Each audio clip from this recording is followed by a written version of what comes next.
Mes chers amis, bonjour à toutes et à tous du Venezuela où les nouvelles sont terriblement mauvaises. Alors, avant de développer sur ces nouvelles si sombres, je souhaite vous dire deux mots concernant ce projet que nous avions ici, Janet et moi, en venant au Venezuela, qui concernait l'ouverture d'une option de terre d'accueil avec asile politique pour les innombrables familles persécutées en France par le pouvoir politico-judiciaire, grand protecteur de criminels, violeurs d'enfants en tout genre. Alors vous aurez remarqué que depuis le début, nous avons été bien silencieux. Après avoir fait notre annonce, il faut arriver au Venezuela. Silencieux tant sur la situation du pays, malgré de nombreuses demandes de votre part, de quelques comptes rendus. Silencieux aussi sur les avancées de notre projet, que nous prenons plus comme une mission pour les enfants martyrs et leurs parents protecteurs. Alors voilà, la raison de ce silence, eh bien, elle est liée à l'actualité, tout simplement. Cette sinistre actualité dont je dois absolument vous parler aujourd'hui.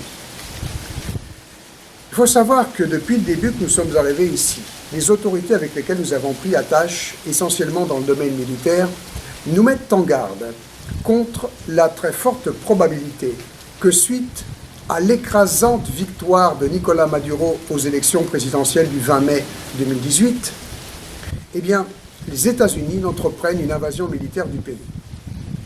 Nous avons pris cette menace très au sérieux, mais malgré tout décidé de faire avancer notre projet sans publicité vers l'extérieur et en restant en alerte.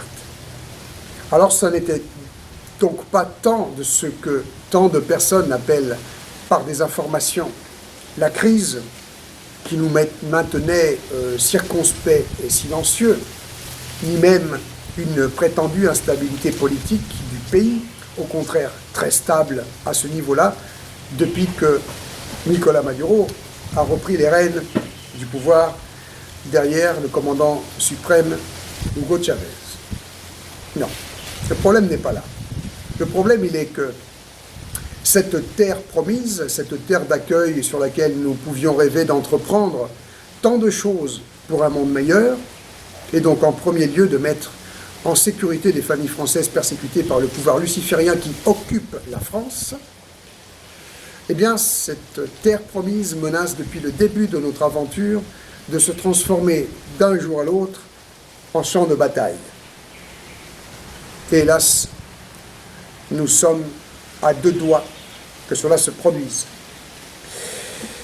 Donc, je pense que vous le savez toutes et tous, plus ou moins, il y a quelques jours à peine, Donald Trump, cette sinistre marionnette MK-Ultra du pouvoir occulte luciférien international, a lancé un ultimatum militaire au Venezuela, menaçant de lancer une attaque massive sur le pays si, jusqu'au 10 février, c'est-à-dire aujourd'hui, au moment où je vous parle, Nicolás Maduro, président élu démocratiquement avec environ 67% des voix, ne se retirait pas, tout simplement, pour laisser sa place. Laisser sa place à qui? À un individu récemment autoproclamé président de transition du Venezuela. De son côté, l'Union européenne, avec en tête de liste l'autre détraqué mental, Emmanuel Macron, a bien sûr reconnu le blanc-bec de 31 ans qui a été choisi en fonction d'un profil paraissant un peu indigène, pour faire bien, et puis bombardé président de l'Assemblée nationale, et qui de là a été imposé comme président provisoire, exigeant de nouvelles élections présidentielles. Comme c'est facile, n'est-ce pas? Alors il s'agit là d'un coup d'État pur et simple, organisé par l'oligarchie internationale qui tire les ficelles de la vilaine marionnette Donald Trump, ainsi que des organismes supranationaux comme l'Union européenne et également qui tirent les ficelles des principaux protagonistes de l'opposition à la révolution bolivarienne. Cette opposition si avantageusement mise en scène par les médias mainstream. Alors il faut savoir que le climat propice à cette opposition, bien sûr, est celui de la crise terrible qui sévit depuis que Nicolás Maduro a repris les rênes du gouvernement de la République bolivarienne du Venezuela à la mort du commandant éternel Hugo Chávez.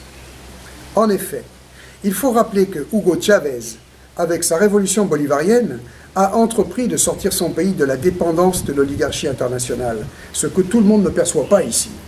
Ceux qui forcément, a déclenché, dès son élection en 1999, une écrasante entreprise internationale de déstabilisation du pays.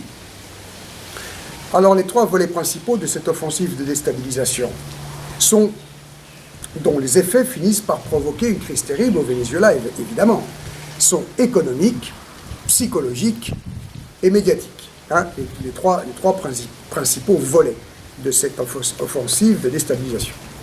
Alors sur le plan économique, eh bien, le Venezuela souverain subit depuis toutes ces années une guerre menée avant tout par les banques centrales, donc par le dollar, qui conduit à un effondrement de la valeur de la monnaie locale, le bolivar, accompagné d'une inflation galopante à laquelle l'État n'arrive plus à faire face. En outre, les banques locales vendues à l'oligarchie internationale retirent les billets bolivars de la circulation en les vendant massivement à la Colombie, pays occupé par les traîtres à la solde de l'oligarchie internationale luciférienne. Cette guerre économique contre le Venezuela s'exprime en parallèle à coups de pseudo-sanctions internationales, blocus, boycott, etc., assénées par les USA et par l'Union européenne qui, au prétexte de réprimer le gouvernement de Nicolás Maduro, frappe en fait son peuple de plein fouet, et ce, de plus en plus sévèrement. Puisque les effets ont un mouvement, un effet d'aggravation, forcément. Alors du coup, il est de plus en plus difficile à la population de tenir le coup, de faire la part des choses, de garder son recul et son sang-froid face à cette guerre économique, mise en scène internationalement comme s'agissant d'une crise qui serait provoquée par de prétendues errances, de prétendues malversations du gouvernement Nicolás Maduro. Parce que la propagande est écrasante ici.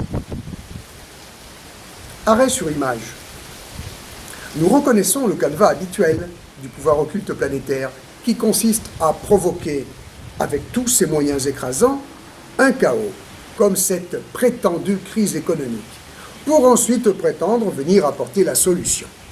La solution ici est la tentative de renversement de Nicolás Maduro, à laquelle participe donc l'essentiel des pseudo-dirigeants des pays pris au piège de l'Union européenne dans le sillage de la marionnette maléfique qui occupe, elle, les États-Unis d'Amérique aux ordres de l'oligarchie luciférienne internationale. Ce complot international avance depuis près de 20 ans avec son volet subversion, guerre psychologique, permis par la collaboration massive des médias mainstream et les actions sur le terrain au Venezuela de pseudo-ONG qui sont de simples couvertures d'organismes de subversion et de déstabilisation qui appartiennent à de très puissants banquiers privés internationaux, comme George Soros. Alors, exactement comme cela a été le cas pour les guerres orchestrées dans les pays du Moyen-Orient, Afghanistan, Irak, Libye, ainsi que pour les fausses révolutions du printemps arabe, eh bien l'oligarchie internationale de la haute finance entend ainsi mettre à feu et à sang le Venezuela sous le prétexte de rétablir la démocratie et de libérer le pays des griffes d'un tyran. Le grand enjeu de ce complot international est en fait d'éradiquer pour toujours la révolution bolivarienne, de sataniser l'idéal chaviste après avoir assassiné Hugo Chavez en 2013. L'imminente agression militaire du Venezuela, plus que de s'apparenter à la guerre en Irak, en Libye ou en Syrie, promet de reproduire le schéma d'une guerre du Vietnam, comme on a récemment averti Nicolás Maduro dans ses vaines tentatives d'appeler au bon sens le produit MK-Ultra répondant au nom de Donald Trump.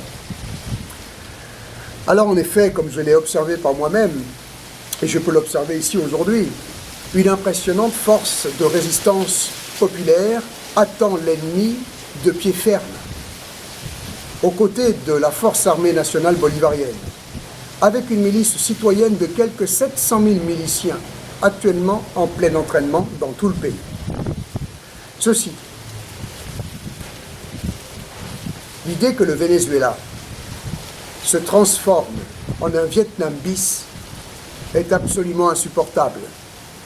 S'il est vrai que des centaines de milliers de GI américains à l'idéal patriotique monstrueusement manipulé, instrumentalisé, remettons toujours les choses dans leur contexte, avaient vécu un enfer et subi des pertes épouvantables, il ne faut pas oublier que le Vietnam, pour les Vietnamiens, ça a été un génocide d'une extrême barbarie. L'autre paramètre qui fait de l'idée de cette agression militaire un cauchemar intolérable, eh bien c'est l'implication de nombreux pays qui va conduire à une guerre mondiale.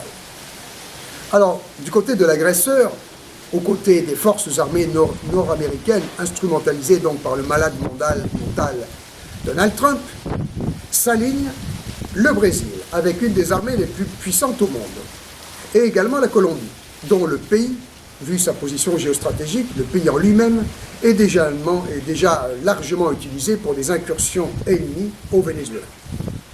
Avec ce premier front, la prise de position actuelle de l'Union européenne, ainsi que des vendus tels que Macron, Pedro Sanchez et consorts, laisse présager la rentrée en scène de l'OTAN dans cette agression internationale, comme cela aura été le cas jusqu'ici dans tous les foyers des guerres déclenchées par le pouvoir occulte international. Du côté du Venezuela, l'allié principal sur le plan militaire reste la Russie, qui devrait en toute logique constituer le gros du front opposé, aux côtés de la révolution bolivarienne, suivi probablement de près par la Chine, autre allié, surtout économique, mais allié du poids du Venezuela. Allié de poids du Venezuela. Donc, vous le comprenez bien, le déclenchement d'une invasion militaire du Venezuela par les Yankees risque d'être le point de départ de cette troisième guerre mondiale qui est promise à l'humanité par les maîtres immondes, Illuminati, chaos terminal permettant l'avènement ultérieur du nouvel ordre mondial luciférien. Comme vous l'aurez compris, mes chers amis, l'humanité est prise entre l'imminence d'une guerre civile de religion en Europe, partant de la France et du projet Alfie, et l'imminence du déclenchement d'une guerre internationale, cette guerre mondiale que nous pensions voir partir depuis la Syrie et qui en fait risque de partir depuis le Venezuela. Ça n'est pas pour rien que les États-Unis et l'OTAN ont retiré leurs troupes de la Syrie. C'est pour pouvoir les développer, les déployer sur ce nouveau théâtre d'opérations internationales créé par les banquiers privés internationaux. Voilà donc ce petit récapitulatif de la situation actuelle au Venezuela avec cette actualité si sombre.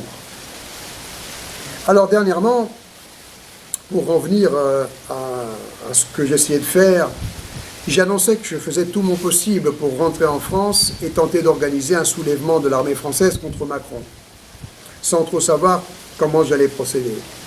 Mon projet était toujours de couper l'herbe sous le pied, bien sûr, de ceux qui organisent en ce moment en France un vrai faux putsch militaire contre Macron, ce afin d'installer à sa place l'autre agent Illuminati, Marine Le Pen, et par son intermédiaire déclencher la guerre civile de religion sur le sol français.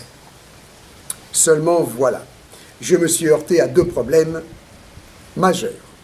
Le premier problème, et le plus grave à mon sens, il est que je ne suis pas suffisamment suivi et épaulé par mes compatriotes, majoritairement largement plus enthousiastes pour se perdre dans la grande orchestration du mouvement des Gilets jaunes et pour encenser Marine Le Pen. Alors là, je suis un peu perdu. L'autre problème auquel je me heurte depuis des semaines ici au Venezuela est d'ordre purement logistique, pour ne pas dire économique, qui fait que je n'ai pas été en mesure ces derniers jours, comme je le souhaitais, d'organiser mon retour en France depuis le Venezuela, et ce, précisément en raison de ma situation personnelle. Alors ma situation personnelle, quelle est-elle ? Ennemi d'État déclaré de la France, il faut savoir, du pouvoir politico-judiciaire du gouvernement Macron, car j'ai été frappé d'un mandat d'arrêt international et mon nom sort en alerte rouge à Interpol, comme cela m'a été confirmé par quelques autorités ici au Venezuela. Donc, la machination judiciaire des magistrats protecteurs de pédocriminels et de réseaux de prostitution infantile a porté ses fruits à ce niveau. Hein, vous savez, suite à ce procès de Sainte, ce procès truqué, cette accusation d'être un groupe de kidnappeurs d'enfants voulant rendre les enfants à leurs mères qui en fait sont persécutées. Hein, vous vous rappelez de cette affaire-là. Et cette situation donc rend mes mouvements sensiblement plus compliqués en dehors du Venezuela de Chavez, cela est entendu. Donc, complications qui s'associent à ce problème économique récurrent, et j'ai tout simplement pas pu bouger dernièrement comme je le voulais. Donc ainsi, dans les faits, au moment où je pensais vraiment pertinent d'interrompre, au moins pour quelque temps, mon entreprise en cours au Venezuela, cette entreprise qui consiste à organiser les possibilités de recevoir et mettre sous protection de la révolution bolivarienne les parents protecteurs persécutés et leurs enfants, hein, persécutés par la terreur d'État du gouvernement Macron, avec son plan de légalisation et de généralisation de la pratique du viol d'enfants en France, eh bien, j'ai tout simplement pas pu bouger. Voilà. Je cherchais les moyens de revenir clandestinement en France. C'était juste après ma lettre faite publiquement aux 11 hauts cadres de l'armée française, jusqu'à ce que je croise, moi aussi, cette nouvelle terrifiante de l'ultimatum de Trump, lancé il y a quelques jours en arrière. Alors, aujourd'hui, en fonction de la tournure des événements, qu'il soit bien clair que je renonce à quitter le Venezuela, qui est ma terre d'accueil, qui est ma nouvelle patrie de cœur, ce qui ne veut pas dire que je renonce à la France comme ma patrie, mais je peux en avoir deux. Le Venezuela est donc ma nouvelle patrie de cœur. Il est hors de question que je quitte ce pays au moment où celui-ci est sous le coup d'une telle menace. Et je me réjouis même de ne pas avoir eu les moyens de le faire il y a quelques jours en arrière. Voilà où j'en suis. Non, il n'y a pas de hasard. Si j'ai été bloqué ici, c'est parce que ma place est ici, aux côtés de ce peuple adorable. Ma place est en première ligne de défense, au coude à coude avec les miliciens et les soldats de la Force armée nationale bolivarienne. Si j'ai choisi le Venezuela comme terre d'accueil, si j'ai choisi la révolution bolivarienne comme allié dans mon combat pour les enfants martyrs, victimes du pouvoir luciférien, quelles que puissent être les difficultés auxquelles je me suis certes heurté pour faire avancer ma démarche ici, eh bien mon devoir est donc aujourd'hui de me battre jusqu'à la fin pour ce en quoi je crois. Je pense que vous comprendrez, mes chers amis, qu'il s'agit là d'une affaire d'idéal, d'une affaire de loyauté et d'honneur, bien que ces notions-là prêtent plus à la moquerie qu'autre chose dans notre monde prétendu développé et en fait décadent et dégénéré à l'extrême. La révolution bolivarienne, aujourd'hui très clairement menacée d'être exterminée, d'être écrasée à travers un nouveau plan génocidaire de l'oligarchie internationale, est à mes yeux le dernier rempart contre cette décadence luciférienne et contre le nouvel ordre mondial. Le vrai problème est au niveau de ces plans qui sont déroulés en ce moment même pour l'avènement du nouvel ordre mondial. En France, en Europe, au Venezuela, partout dans le monde. Et en outre, la projection que l'on peut faire de cette agression internationale du Venezuela, aboutissant à une trop probable troisième guerre mondiale, donc, place ce théâtre d'opération en absolue priorité. Comprenez-moi bien également sur ce point.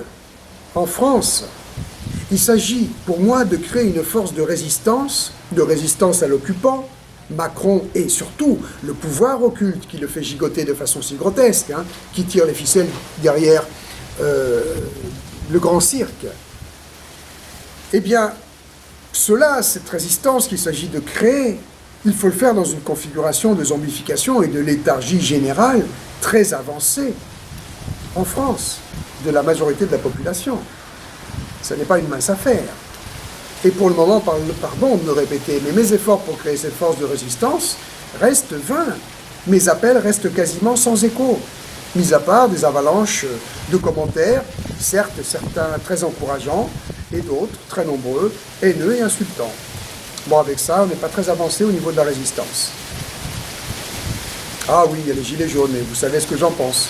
Même s'il y a beaucoup de gens de très très bonne volonté qui sont happés par ce mouvement rentre dans une orchestration d'un nouveau 1789 qui justement va amener à une prise de pouvoir de l'armée pour mettre en place Marine Le Pen et déclencher le plan de guerre civile de religion. Bref. Alors, pour en revenir au Venezuela et à la révolution bolivarienne, cette force de résistance existante, et à laquelle j'ai donc choisi de me rallier. En premier lieu, pour en faire profiter des familles françaises persécutées par la tyrannie pédocriminelle de Macron, est aujourd'hui elle-même, cette force de résistance existante, menacée d'écrasement, d'extinction, comme je disais, par le biais de l'orchestration d'une guerre internationale. Donc le tour de la question a rapidement été fait, tant par moi que par ma compagne Jeannette Ziman. Nous avons tous les deux présenté une sollicitude au président de la République bolivarienne du Venezuela, Nicolás Maduro, pour être incorporé dans la milice bolivarienne et être en première ligne de front de cette guerre. Pour ma part, en fonction de mes quelques petits acquis de mon passé militaire, j'ai accompagné cette demande d'une proposition qui, je l'espère, cette fois, aura plus de succès, là, auprès de mes frères et sœurs pris au piège de l'armée française, ainsi qu'aux soldats en retraite ou démissionnés. Cette proposition, mes chers amis, concerne la création rapide d'un corps étranger de la milice bolivarienne qui se constituera de soldats de métier ou de volontaires civils, reniant en France, depuis la France, le gouvernement Macron et, en l'occurrence, son rôle abject dans cette agression actuelle du Venezuela. Sans perdre le temps, donc, je lance cet appel en direction de la France et de ses vrais soldats, auxquels je m'adresse souvent, vous l'aurez remarqué, que j'invite à venir me rejoindre au plus vite, sous les ordres du président Nicolás Maduro Moros, au service de la révolution bolivarienne, en défense de la souveraineté et de l'indépendance du Venezuela, du commandant éternel Hugo Chavez. Je ne compte pas par là, je le répète, laisser tomber mon pays, la France, mais répondre à la notion d'urgence et de priorité absolue. Alors en outre, si toutes ces années je n'ai pas pu sur le sol français donner naissance à la résistance contre l'occupant luciférien, eh bien mon engagement ici au Venezuela, qui est très pertinent, pour la défense de l'idéal chaviste et de l'intégrité du territoire, est peut-être ce qui va lancer les bases d'une force de résistance internationale qui pourra, dans un deuxième temps, se retourner vers la France, une fois le devoir accompli au Venezuela. Ce projet donc de création et de déploiement d'une légion étrangère bolivarienne au Venezuela, pour prendre position dans les premières lignes, nous l'accompagnons, Jeannette et moi, d'un autre volet accessible, rassurez-vous, à un plus large public de résistants de France. C'est un projet que l'on peut un peu assimiler au premier projet que nous avions ici, où nous parlions de tourisme solidaire. On reste dans la lignée du tourisme solidaire qu'on pourrait apparenter un petit peu plus même à du tourisme héroïque. Alors voilà ce que je propose, ce que je demande. Que vous tous, mes chers amis, qui nous écoutez depuis la France, et quelles que puissent être nos divergences entre nous, parce que bien souvent on a des divergences, mais dans les grandes lignes nous sommes d'accord, eh bien, nous vous demandons de vous lever de façon forte et percutante, maintenant, pour protéger le Venezuela de cette invasion annoncée. Nous ne vous demandons pas de signer des pétitions ou de faire des marches blanches en France, depuis la France.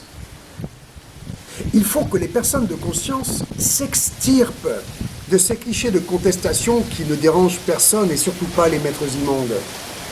Il faut que vous toutes et tous, mes chers amis qui recevez ce message avec honnêteté intellectuelle, vous vous organisiez sans perdre de temps, sans perdre un seul jour, en groupe de soutien. Première chose. Ces groupes de soutien doivent s'organiser, dans un deuxième temps, rapidement, pour venir ici, au Venezuela, et créer l'événement, comme un chien dans un jeu de quilles. Il faut que les groupes de soutien se succèdent par vagues ininterrompues. Et ces vagues ininterrompues ont pour objectif de clouer le bec à cette prétendue communauté internationale qui, elle, ne s'exprime que pour trahir l'humanité entière. La communauté internationale, mes chers amis, ce ne sont pas les quelques vendus qui bavent dans les merdias, téléguidés par le pouvoir occulte international. Nous toutes et tous, nous sommes cette communauté internationale. Et nous devons nous lever, à commencer en France, pour couvrir la voie des quelques traîtres, des quelques misérables, qui osent prétendre nous représenter et par là donner une illusion de légitimité au complot actuel contre le Venezuela, qui n'est rien de moins qu'un axe de ce vaste complot contre l'humanité. Bien, j'espère que ce message est reçu par le plus grand nombre cette fois et que les partisans du RRR en premier vont se démener au-delà du raisonnable pour venir au secours de la révolution bolivarienne et du Venezuela souverain. Je compte sur vous. Nous sommes, nous tous, personnes de conscience d'une humanité en voie d'extinction, face à ce carrefour terrifiant. Si nous ratons le coche, si nous choisissons de nous exclure de la guerre contre le nouvel ordre mondial, là où elle frappe, c'est-à-dire ici au Venezuela par exemple, eh bien nous nous condamnons, nous condamnons notre propre espèce et nous condamnons notre propre planète. Alors pour conclure, je voulais vous dire que Janet et moi, nous avons compris que quelque chose d'essentiel en venant ici au Venezuela à travers cette aventure, avec ce projet initial que nous avions d'ouvrir une issue de secours pour des familles françaises persécutées en France, et d'autre part de participer avec la révolution bolivarienne à la création d'un monde meilleur, ici au Venezuela, puisque ces projets sont tombés à l'eau, et il ne reste comme projet maintenant auquel nous nous raccrochons que celui de servir la révolution bolivarienne militairement parlant, et aussi au niveau de la contre-propagande. Eh bien, nous devons accepter de faire face à cette effroyable réalité. Vouloir créer un monde meilleur, où que ce soit sur cette planète, relève de l'utopie la plus puérile. Le monde entier est destiné par les forces occultes qui le contrôlent depuis le sommet de la pyramide à devenir un enfer. Et ce plan avance implacablement sous nos yeux, laissant chaque année quelques nouvelles régions de ce monde ravagées par des guerres orchestrées, pour ne parler que de cette forme de mise en chaos du monde. Nous en sommes réduits en tant qu'êtres humains de conscience honnête à nous battre pour protéger ce qui, de ce monde, n'a pas encore été englouti dans la guerre et le chaos. Nous devons également admettre que si enfin nous rentrons dans cette guerre contre l'humanité et contre la vie sur Terre, cette guerre à laquelle nous ne voulons pas participer pour le moment, qui est menée par les forces lucifériennes, avec cette bataille pour le Venezuela par exemple, eh bien, nous ne devrons pas penser à prendre du repos si nous aussi nous ne sommes pas écrasés. Nous devrons penser à trouver la force et le courage de sortir un peu de cet état permanent, cet état éternel d'insurgés sur la défensive. Car il va bien falloir qu'à un moment donné, nous allions à la rencontre de l'ennemi, partout où il se terre, partout où il est représenté, partout où il peut être frappé. Bien. En attendant, mes chers amis, s'agissant de protéger ce qui doit être protégé dans l'urgence, eh bien, je vous attends très, très nombreuses et nombreux au Venezuela dans les prochains jours, dans les tout prochains jours, pour venir soutenir la révolution bolivarienne face au complot international et face aux protagonistes en question. Car il s'agit de soutenir d'un côté la révolution bolivarienne et il s'agit d'un autre de marquer le coup de votre indignation, de votre dégoût concernant ce que nous appelons la politique internationale, n'est-ce pas? Voilà. Je vous suggère comme destination une zone du Venezuela que je connais très bien pour y être resté la majorité du temps, qui est l'île de Margarita, qui était considérée comme la perle des Caraïbes. Bien sûr, c'était avant la crise, mais cette région, cette île reste, malgré cette crise, tout de même un endroit paradisiaque, où nous avons les moyens de recevoir des groupes entiers dans de très bonnes conditions et de relatives conditions de sécurité, si éventuellement les Marines ne nous prennent pas d'assaut. Voilà. Vous pouvez visiter l'île de Margarita déjà par Google en réfléchissant à ma proposition. Et ne réfléchissez pas trop, parce qu'il faut faire vite. Tout se joue dans les premiers jours, dans les premières semaines. Et je suis convaincu que si nous mettons le paquet maintenant avec courage, dans les premières semaines, avec des groupes qui vont venir de France pour soutenir la révolution bolivarienne, pour dire non à la guerre, à l'invasion du Venezuela, ça va méchamment perturber les plans, justement, qui se basent beaucoup trop sur ce que dirait la soi-disant opinion internationale ou communauté internationale. Voilà ce que nous devons boycotter, mes amis, et le fait de venir ici, au Venezuela, est la plus belle marque de fraternité et de solidarité que nous pouvons faire à l'heure actuelle à nos frères et sœurs du Venezuela. Je compte vraiment sur vous pour ça. Voilà, et je compte vraiment sur les vrais soldats de France, ou ceux qui voudraient être de vrais soldats de France. Ma chaîne m'adresse surtout à un public plus jeune, bien sûr, et bien pour ne pas rater ce coche et pour venir à mes côtés, pour venir à mon contact, me rejoindre, pour créer cette légion étrangère bolivarienne. On va peut-être ensemble créer quelque chose de fort qui pourra avoir quelque impact aussi par la suite sur d'autres théâtres d'opération. Mais pour le moment, il s'agit de protéger, il s'agit de sauver le Venezuela. Merci mes chers amis, je vous attends. À très bientôt. Au revoir.